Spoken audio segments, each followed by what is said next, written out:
राजनीति के आंगन से जुर्म की दुनिया तक, ग्रामीण इलाकों से शहर की गलियों तक, प्रदेश की हर छोटी बड़ी खबर से करेंगे आपको रूबरू। जब सामने आते हैं सोते से हमें जगाते हैं। मैं चाहूंगा कि आप करतल ध्वनि से हमारे इन 40 क्रांतिकारी साथियों का अभिनंदन करें, इनके जज्बे को सलाम करें। इन्होंने एक ऐसे मुद्दे पर अपने आप को इस मंच पर कुछ एक घंटों के लिए भूखा रखकर सरकार को चुनौती पेश की है। उसके ये हकदार है कि आप उनका नैतिक समर्थन करें और जोरदार तालियों से इनका समर्थन करें, ताकि हमारे और साथी भी इनसे प्रोत्साहित होकर के इस आंदोलन से जुड़े। साथियों, मैं अपनी तकरीर के क्रम में सबसे पहले देश की बात फाउंडेशन के संस्थापक और दिल्ली सरकार के यशस्वी मंत्री श्री गोपाल राय जी के नेतृत्व का नमन करता हूं कि उन्होंने जब चारों तरफ घृणा आधारित राजनीति अपने पांव पसार रही है, उन्होंने एक मौजूद सवाल को उठाने की कोशिश की है। और पिछले लगभग 1.5-2 वर्षों से उन्होंने शिक्षा शास्त्रियों से, अर्थशास्त्रियों से और जो सेवानिवृत्त नौकरशाह हैं और सामाजिक संवेदना से उत्प्रोत लोग हैं, उनसे उन्होंने बातचीत की है। और उसके बाद ये संयुक्त रोजगार आंदोलन समिति जो है वो आपके सामने स्पष्ट रूप से दिखाई पड़ती है। हमें ये इसका पूरा विश्वास है कि आने वाले दिनों में निश्चित तौर पर सरकार की जो नीतियां हैं, जिसके कारण भारत में बेरोजगारी का प्रतिशत जो है 7% से ऊपर है और बड़ी संख्या में जो हमारे बेरोजगार साथी हैं, उनको इस बात की पूरी खबर है कि भारत सरकार के अंदर और भारत सरकार के बाहर कहीं भी रोजगार की संभावनाएं कम नहीं है। लेकिन सरकार की जो दोषपूर्ण नीतियां हैं, उसके फलस्वरूप हमारे साथी जो हैं वो बेरोजगार होकर दर भर भटक रहे हैं। हमारा ये मानना है कि यह आंदोलन जो है उस कड़ी का आंदोलन है। अगर आप याद करें, आप में से जिन लोगों की उम्र 45 साल से ऊपर की है, वो इसको भली भांति जानते हैं कि आजाद भारत में 2 महत्वपूर्ण आंदोलन हुए। 1974 में जयप्रकाश जी का आंदोलन हुआ, जब उन्होंने नारा दिया सिंहासन खाली करो कि जनता आती है।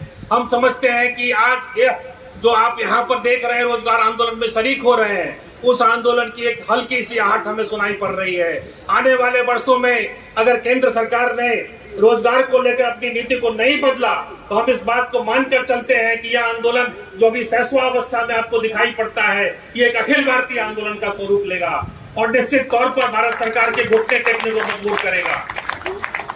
साथियों, आपको मालूम है कि अभी हाल के ही कुछ दिनों पहले दिल्ली के सीमाओं पर किसानों का आंदोलन हुआ, बड़ा सफल आंदोलन हुआ। वो सफल आंदोलन हमारे लिए एक सीख है कि अगर किसान खड़े हो सकते हैं, तो भारत की जो युवा आबादी है, जिसकी संख्या लगभग 50 करोड़ से ऊपर है, अगर उन्होंने जाति, धर्म और लिंग से ऊपर उठ करके अपने चिंतन को एक नई दिशा दी, तो निश्चित तौर पर जो हम संकल्प लेकर आगे बढ़ रहे हैं कि राष्ट्रीय रोजगार नीति प्रस्तावित हो भारतीय संसद में, जो कि समाज की सबसे बड़ी पंचायत है, हमें इसका पूरा विश्वास है कि आने वाले दिनों में हम भारत की सरकार पर और प्रधानमंत्री मोदी जी के ऊपर इतना दबाव बनाएंगे कि जैसे शिक्षा का अधिकार भारतीय संविधान के अंतर्गत शामिल हुआ, या 2009 में अगर आप देखें या उसके पहले मनरेगा की योजना आई। मनरेगा की योजना ऐसे नहीं आई थी, छोटे छोटे आंदोलन राजस्थान में, महाराष्ट्र में हुए, उसके बाद ही मनरेगा की योजना सामने आती हुई दिखाई पड़ती है। और आज किसी सरकार में इतनी हिम्मत नहीं है कि वो मनरेगा की योजना को वापस ले ले। मोदी सरकार को भी झट मार करके मनरेगा की जो वित्तीय उसका आवंटन है उसको बढ़ाने पर मजबूर होना पड़ा। यह मनरेगा की योजना थी जिसने 2008 की आर्थिक मंदी में करोड़ों लोगों को उनको भूखे से मरने से बचाया है। भारत के हिंदी पट्टी से जो पलायन की घटना होती रही है, उस सब मनरेगा का प्रभाव है। तो हमारी जो विरासत है लड़ने की, वो बड़ी संपन्न है और उस विरासत को अगर आप ध्यान देंगे तो हमने बार बार अपनी जीत हासिल की है, हम अगली जीत भी हासिल करने जा रहे हैं अगर हम इसी जज्बे के साथ में लड़ते हुए दिखाई पड़ेंगे।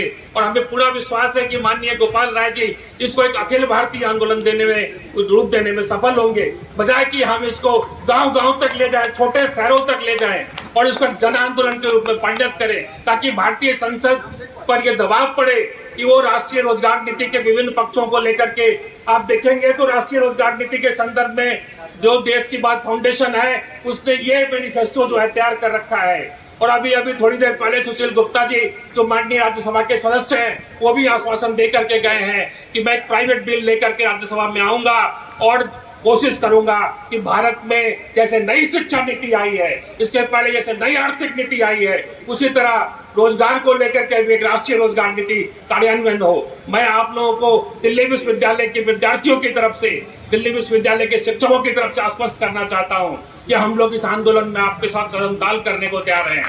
भारत माता की जय।